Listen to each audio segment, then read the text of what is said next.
اعوذ باللہ من الشیطان اللعین الرجیم بسم اللہ الرحمن الرحیم وبہ نستعین وہو خیر الناصرین ومعین اللہم صلی علی محمد وآل محمد وعجل فرجہم۔ سامعین محترم، جیسا کہ آپ سب جانتے ہیں کہ اس وقت ہم شعبان کے آخری عشرے میں داخل ہو چکے ہیں، اور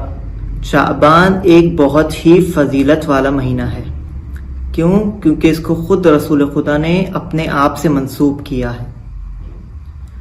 اور آپ جانتے ہیں کہ شعبان سے پہلے رجب کا مہینہ ہے، جو کہ جناب امیر المؤمنین علی ابن ابی طالب علیہ الصلوۃ والسلام سے منسوب ہے، اور شعبان کے بعد شہر اللہ یعنی رمضان اللہ سے منسوب ہے۔ یعنی یہ ترتیب، اتنی خوبصورت ترتیب، یہ ترتیب بتا رہی ہے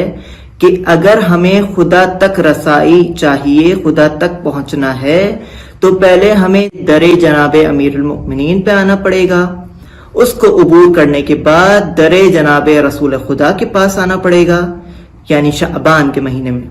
اور شعبان اور رمضان یہ آپس میں متصل ہیں، یعنی اگر ہم نے شعبان کی فضیلت سے استفادہ کر لیا تو گویا ہم رمضان کے لیے آمادہ ہو گئے، ہماری خدا تک رسائی ہو گئی، ماہ خدا تک رسائی ہو گئی۔ اور یعنی رجب،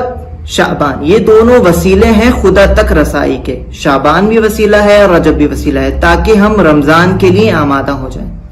اب جیسے کہ آپ کو پتا ہے کہ شعبان میں کئی مستحب روزے بھی ہیں، جیسے کہ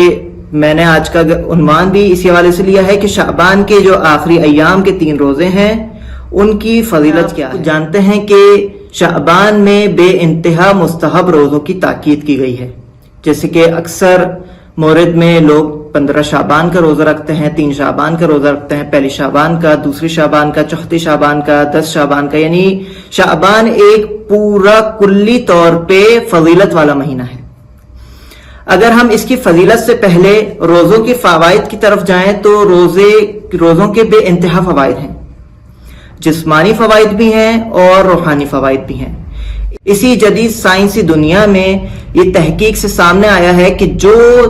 فوائد روزوں کے ذریعے حاصل کیے جا سکتے ہیں جسمانی نشوونما کے لیے، وہ کسی اور چیز سے اصلاً حاصل ہی نہیں کیے جا سکتے۔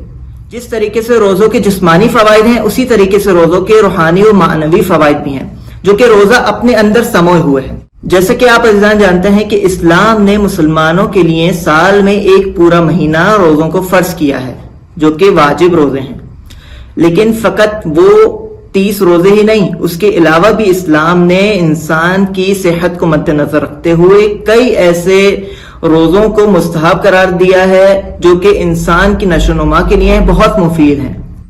جیسے کہ میں نے آپ کو بتایا کہ جو فوائد روزوں کے ذریعے حاصل کیے جاتے ہیں وہ اصلاً کسی اور چیز کے ذریعے حاصل نہیں کیے جا سکتے۔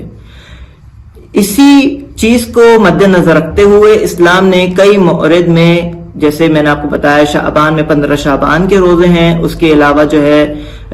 رجب کے روزے رکھتے ہیں لوگ، مستحب بے انتہا، ہر سال مستحب روزے بے انتہا ہیں۔ تو اسی اس میں شعبان کے آخری ایام، جیسے ابھی عشرہ چل رہا ہے، آخری عشرے میں وارد ہو چکے ہیں ہم، اس کے اگر مہینہ، اگر 29 کا مہینہ اگر شعبان کا ہے تو 27، 28، 29 کا روزہ،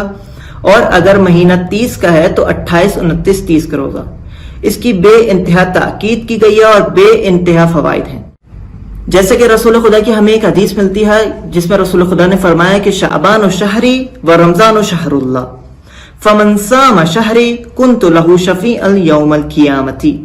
یعنی شعبان میرا مہینہ ہے اور رمضان خدا کا مہینہ ہے، جس نے بھی میرے مہینے یعنی شعبان میں روزے رکھے تو گویا وہ مجھے اپنا شافعی پائے گا، یعنی مجھے اپنا شفاعت کرنے والا پائے گا قیامت کے دن۔ ائمہ کی احادیث بھی ہمیں شعبان کے روزوں کے حوالے سے بے انتہا ملتی ہیں، جیسے کہ امام علی ابن موسیٰ رضا علیہ الصلوۃ والسلام سے منقول ہے کہ جس نے بھی ماہ شعبان کے آخری ایام کے 3 روزے رکھے اور اس کو رمضان کے روزوں سے متصل کر دیا تو گویا خداوند متعال ان روزوں کا ثواب 60 متصل روزوں کے ثواب کے ساتھ لکھے گا۔ اور امام نے ہمیں ایک دعا بھی بتائی ہے